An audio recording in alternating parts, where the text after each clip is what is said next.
Hello बच्चों, क्या हाल चाल, कैसे हैं आप लोग? कैसी चल रही है आपकी पढ़ाई? मैं हूं अभिषेक जैन और मैं स्वागत करता हूं आपका आज के इस क्लास में। और आप सभी लोगों को पता तो चल ही गया होगा कि जेई मेंस के एप्लीकेशन फॉर्म रिलीज हो चुके हैं। 27 नवंबर लास्ट डेट है। लगभग एक महीने का समय है तसल्ली से काम करना, लेकिन ये भी नहीं कि लास्ट दिन के लिए छोड़ दें हम लोग। शुरू कर दो अपना जो भी, उस रजिस्ट्रेशन कर लो, देख लो उसमें क्या क्या चीज़ें पूछी गई हैं, है ना। गुड इवनिंग बेटा, good evening, good evening, good evening. आप लोगों के लिए सबसे पहले कल सैटरडे, कल संडे भी है। आराम से बैठ के उस पर थोड़ा सा टाइम स्पेंड करना। कुछ डाउट रहे तो पूछ लो, गलती मत करना, ठीक है। क्योंकि एक स्टूडेंट एक ही बार अप्लाई कर सकता है, उसमें आपका Aadhaar card number, 10th class certificate, ये सब लगता है। तो ऐसा नहीं होगा कि एक बार गलती कर दी फिर दूसरा अप्लाई करने बैठ गए, है ना। बहुत सारी बातें और भी हैं जो मैं डिटेल में आपको बताऊंगा, ठीक है। कुछ लोग कैलकुलेटर को लेकर परेशान हो रहे हैं तो वो भी अभी क्लैरिफाई कर देता हूं मैं। देखो, अब कैलकुलेटर ऐसा नहीं कि कैलकुलेटर लेके चले जाओगे तुम। अगर सभी लोगों को नहीं पता चला है, बहुत लोगों को नहीं पता चला है, तो उनको मैं बता देता हूँ कि कैलकुलेटर कैलकुलेटर नाम से एक हवा चल रही है। तो एक्चुअल में क्या हो रहा है, आप कैलकुलेटर लेके नहीं जा सकते हो। जैसे इस स्क्रीन पे आपका एग्जाम आ रहा है, तो मैं जैसे ये क्लिक करता हूं तो ये खुल जाता है ना, ये खुल जाती है चीज। ऐसे ही आप जिस कंप्यूटर पे एग्जाम दे रहे होंगे वहां पे कैलकुलेटर दिखेगा। ऐसा अभी ब्रोशर में आज दिया हुआ है, आगे और क्लैरिफाई कर देगा एनटीए खुद ही कि उसका क्या मीनिंग है। पहली चीज तो ये समझ लो। दूसरी चीज ये कि क्या उस कैलकुलेटर में सब कुछ होगा? नहीं, उसमें बेसिक जोड़ घटाव गुणा भाग, एक बटा और अंडर रूट टाइप की चीजें होंगी। अब इसके इम्प्लीकेशंस क्या होंगे? इससे समय बचेगा या इससे से कट समय, मतलब और कठिन कैलकुलेशन आ जाएगी? ये सारी चीजें तो देखो अभी और क्लैरिटी आना बाकी है, पेपर देख के ही पता चलेगा। इसके फायदे भी हैं, नुकसान भी है। फायदा ये है कि हम लोग गलती करने से बच सकते हैं। नुकसान ये है कि हम लोग बार बार चेक करेंगे और तो टाइम खराब कर सकते हैं। कैलकुलेटर अलग से नहीं ले जाना है, पहली चीज। इंटीजर टाइप ही रहने वाले हैं, पूर्णांक उत्तर ही देने होंगे, दशमलव वाले उत्तर नहीं देने होंगे। तो ये मत सोचो कि कैलकुलेटर आ गया है तो आप दशमलव में भी उत्तर देना होगा, वैसा कुछ भी नहीं होगा। इंटीजर टाइप स्पेसिफाई किया हुआ है वही होगा। और कैलकुलेटर जो होगा वो स्क्रीन पे ही दिखेगा, उसी में क्लिक कर कर रख के आपको सॉल्व करना है, ठीक है। हाँ, कंप्यूटर पर रहेगा, बिल्कुल सही। और रजिस्ट्रेशन में ईडब्ल्यूएस सर्टिफिकेट नहीं लगेगा, ओबीसी एनसीएल सर्टिफिकेट नहीं लगेगा। ये सारे सर्टिफिकेट आपको 1 अप्रैल 2026 के बाद बने हुए चाहिए होंगे। कैटेगरी सर्टिफिकेट भी अगर आपके पास अभी नहीं है तो उसका केवल जो एनरोलमेंट नंबर है, एक्नॉलेजमेंट नंबर है, वो डालना होगा। अभी सर्टिफिकेट अपलोड नहीं करना होता है, अभी केवल सही कैटेगरी आपको डालनी है ताकि बाद में उसी कैटेगरी का सर्टिफिकेट आप दिखा पाओ, है ना। जो भी कैटेगरी डालोगे उसका सर्टिफिकेट बाद में आपके पास होना चाहिए। नहीं होगा तो ऐसा नहीं कि एडमिशन कैंसिल हो जाएगा, बस आपको उस कैटेगरी का फायदा नहीं मिलेगा, आपको जनरल कैंडिडेट, ओपन कैंडिडेट की तरह ट्रीट किया जाएगा। जैसे फॉर एग्जांपल आपने ईडब्ल्यूएस डाल दिया अभी और आप ईडब्ल्यूएस कैटेगरी का सर्टिफिकेट नहीं दे पाते तो कोई बात नहीं, आपको ओपन कैटेगरी की तरह माना जाएगा। ओबीसी एनसीएल आपने डाल दिया, नहीं ला पाते सर्टिफिकेट आप, तो जनरल की तरह आपको ट्रीट किया जाएगा। बस इतना सा डिफरेंस होता है, घबराने की कोई जरूरत नहीं है। सही चीज फिल करनी है और ताकि बाद में अपन को कोई दिक्कत नहीं आए, है ना। और बताओ इसके अलावा अगले अटेम्प्ट वाला क्या है? देखो, ये जो रजिस्ट्रेशन है ये जनवरी अटेम्प्ट के लिए है। जैसे अभी फॉर्म खुला है, आप सारी डिटेल भरोगे, ध्यान से सुनना इस बात को, तो आपका एक एप्लीकेशन फॉर्म नंबर आ जाएगा। ये केवल जनवरी अटेम्प्ट के लिए है। अब अगर आप अप्रैल वाला भी देना चाहते हो तो अभी जो आपका यूजर आईडी पासवर्ड बनेगा उसी का यूज करते हुए आप अप्रैल वाला भी दे सकते हो, लेकिन उसके लिए फिर से आपको अप्लाई करना पड़ेगा। आप जो डेटा अभी फिल करोगे वो ऐसा का वैसा ट्रांसफर हो जाएगा, लेकिन अप्लाई तो फिर से करना पड़ेगा, ठीक है। कोई अगर अभी नहीं देना चाहता है तो वो डायरेक्ट अप्रैल वाले के लिए भी अप्लाई कर सकता है, तब उसको सारा जीरो से फिल करना पड़ेगा। अंतर समझ में आ गया? अभी जो कर रहे हो वो जनवरी वाले के लिए कर रहे हो, बाद में अप्रैल के लिए खुलेगा तो यही का यही डेटा तुम्हारा वहां पे भी यूज आ जाएगा। अगर अभी नहीं अप्लाई करना है तो अप्रैल वाले में डायरेक्ट अप्लाई कर सकते हो। लेकिन क्यों नहीं करना है अभी अप्लाई, इसका कोई तुक नहीं बनता है कि अब हम जनवरी अटेम्प्ट ना दें। सभी लोगों को चाहे कितनी भी तैयारी हो जनवरी अटेम्प्ट तो देना ही है, इस मौके को नहीं गंवाना है ना। एक और चीज आ रही थी कि फादर्स नेम में मिसमैच है, तो फादर नेम का उतना बड़ा इशू नहीं है। तुम जो फॉर्म भरोगे वहां पे आ जाएगा, वहां पे डाल सकते हो पिताजी का नाम, उसमें कोई दिक्कत की बात नहीं है।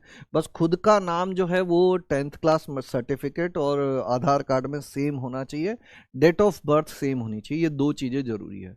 अभी ही बनवा लिए हो तो रख लो उसको, लेकिन 1 अप्रैल 2026 के बाद फिर से चाहिए होगा, अपडेटेड चाहिए होगा। या तो वो तब तक वैलिड होगा या नहीं होगा, उसका कब तक वैलिड है उस पर डिपेंड करेगा। फीस अलग लगेगी क्या अप्रैल के लिए? हाँ, तब की फीस, जैसे फीस किस चीज के लिए ली जाती है, तुम्हारे लिए एक जगह व्यवस्था की जा रही है, कंप्यूटर वगैरह, लाइट वगैरह, तो इस वाले को दोगे तो इसके लिए लेंगे, वो वाला दोगे तो उसके लिए लेंगे, है ना। कॉपी मिलेगी क्या? एक रफ शीट मिलती है, वहीं पे मिलती है, पेन भी वहीं मिलता है, वहीं आपको उस पर रफ कैलकुलेशन करनी होती है। समझ गए बात को? डेट ऑफ बर्थ में दिक्कत है तो ठीक करो। रजिस्ट्रेशन फीस अलग अलग है, अलग अलग कैटेगरी के लिए 500 रुपये से लेकर 1000 रुपये तक रहती है ना। वो देख लेना तुम, अपलोड जब पेमेंट करने जाओगे वहीं पे पता चल जाएगा। हाँ, जनवरी को टारगेट करो बेटा, कि जितने लोग जनवरी में जितने ज़्यादा मार्क्स ला सकते हो उतने ज़्यादा लेके आ जाओ, ठीक है।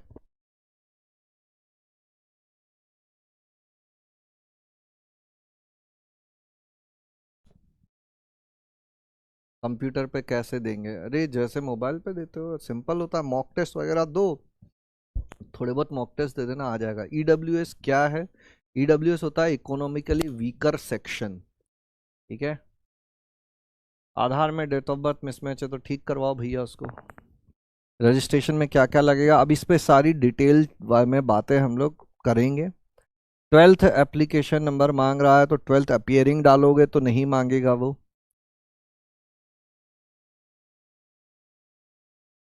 रफ शीट कितनी बड़ी मिलती है पूरा? हाँ हाँ हो जाएगा, उसकी कोई चिंता की बात नहीं है। पेन भी वहीं से मिलेगा। मंजिल सीरीज जल्दी ही स्टार्ट हो जाएगी, है ना। और अभी आज तो आया ही है, थोड़ा संयम रखो, थोड़ी जानकारी इकट्ठा करो, कोई डाउट है तो पूछ लो। खुद से गलती मत कर देना, खुद से उठा पटक करके ऐसा नहीं जो मन हुआ वो कर करा के आ गए, ठीक है। हाँ, 10th क्लास सर्टिफिकेट बिल्कुल लगेगा भाई रजिस्ट्रेशन में। 10th क्लास सर्टिफिकेट का पीडीएफ बना के डालना पड़ेगा, आपका फोटो डालना पड़ेगा। और इस बार एक बात और आ रही है, लाइव फोटो की, मतलब आपको जब फॉर्म भर रहे हो उसी टाइम पे ऐसे कैमरा चालू करके खुद का फोटो खींच के डालना पड़ेगा उस पर। अभी देखो कल रात को ही इंफॉर्मेशन बुलेटिन आया है, ये जो नए चेंजेस है अभी मैं भी पढ़ रहा हूँ, है ना, इसलिए मैं पूरी पूरी बातें अभी मैं तुम्हें नहीं बोलूंगा। एक बार मुझे खुद को पढ़ लेने दो, फिर मैं तुम्हें बताऊंगा तो ज़्यादा बढ़िया रहेगा। अभी जितना मैं समझ पाया हूँ उस हिसाब से तुम्हें बता दे रहा हूँ, और वैसा ही तुम्हें भी करना है। आजमगढ़ है, सुल्तानपुर में रहते हो, तो देखो आधार कार्ड पे जो तुम्हारा एड्रेस है ना, उसके हिसाब से एग्ज़ाम की सिटी डिसाइड करी जाती है। मतलब ऐसा नहीं है कि तुम कहीं पे भी किसी भी शहर में जाके एग्ज़ाम दे सकते हो। तो अब आधार कार्ड में क्या एड्रेस लिखा हुआ है उसके हिसाब से ही सेंटर डिसाइड होगा। कैटेगरी सर्टिफिकेट 3 साल वैलिड है तो बढ़िया बात है, पर ये याद रखना कि वो जो जोसा प्रेस्क्राइब फॉर्मेट है उसी में है, वो गवर्नमेंट ऑफ इंडिया वाला है ना। और अगर आप ओबीसी हैं तो जो अपना सेंट्रल लिस्ट है उसमें होना जरूरी है, स्टेट ओनली ओबीसी से नहीं चलेगा काम। ये सारी क्लैरिटी हम लोगों को। सर कैलकुलेटर अलाउ किया है, मतलब कैलकुलेशन टफ हो, पता नहीं, अब देखो ये सब तो पेपर आएगा तभी पता चलेगा कि क्या होने वाला है, ठीक है। हो सकता है, हो भी सकता है, नहीं भी हो सकता है, या ऐसा हो सकता है कि उनको लग रहा हो कि अननेसेसरी कैलकुलेशन करनी पड़ती है बच्चों को, कैलकुलेटर डाल देते हैं। हाँ, पेन और कॉपी घर से ले जा सकते नहीं, वहीं मिलती है रफ शीट, कुछ नहीं ले जा सकते।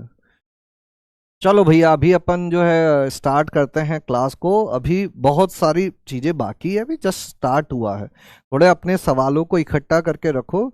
सब सारी चीज़ों को, सभी डाउट्स का निराकरण किया जाएगा, परेशान मत होना। कंप्यूटर चलाना नहीं आता है, एग्जाम कैसे देंगे, तो ये तो थोड़ी सी गड़बड़ बात है बेटा। कंप्यूटर बेस्ड टेस्ट है, कंप्यूटर पे देना पड़ेगा। हाँ सर एक बार बता दो रजिस्ट्रेशन में क्या क्या लगा। बूम। अरे तुम्हें कुछ नहीं करना, एक लो अपना आधार कार्ड, एक लो अपनी 10वीं की मार्कशीट, एक अपना फोटो, पासपोर्ट साइज फोटो का फोटो लेके रख लेना। यहां लिख देता हूं मैं, है ना। सबसे जरूरी चीज आपका 10th क्लास, सुन लो भैया, सर्टिफिकेट। ये पीडीएफ में कन्वर्ट करके रख लेना। इसकी साइज भी मैं बता दूंगा तुमको कितनी साइज का होना चाहिए, ऐसा नहीं कि 10 MB का बना के रख लिया। फिर एक आपको चाहिए होगा आपका आधार कार्ड, फिर आपको चाहिए होगा आपका एक फोटो जो शायद जेपीईजी फॉर्मेट में होना चाहिए, इसकी साइज भी मैं आपको बता दूंगा। फिर आपका होना चाहिए एक वाइट पेपर पे साइन।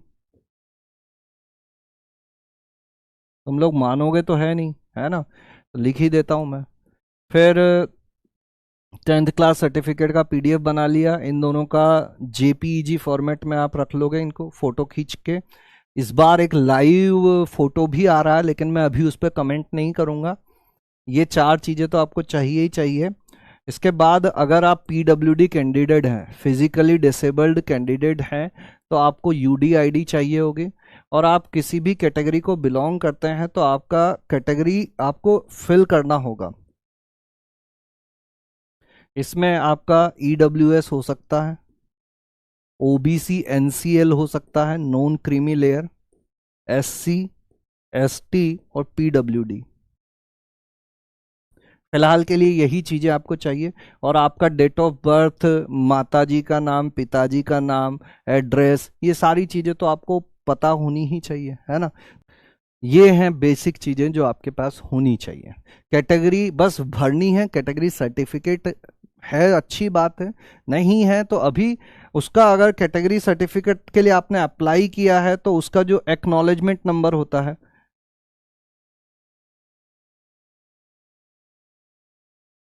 कि क्या सर्टिफिकेट का नंबर है, वो नंबर डालना पड़ सकता है, या सिंपल कैटेगरी भर के भी चल जाएगा। वो फिर से मैं अभी देखूंगा, बाकी कंफर्म करूंगा।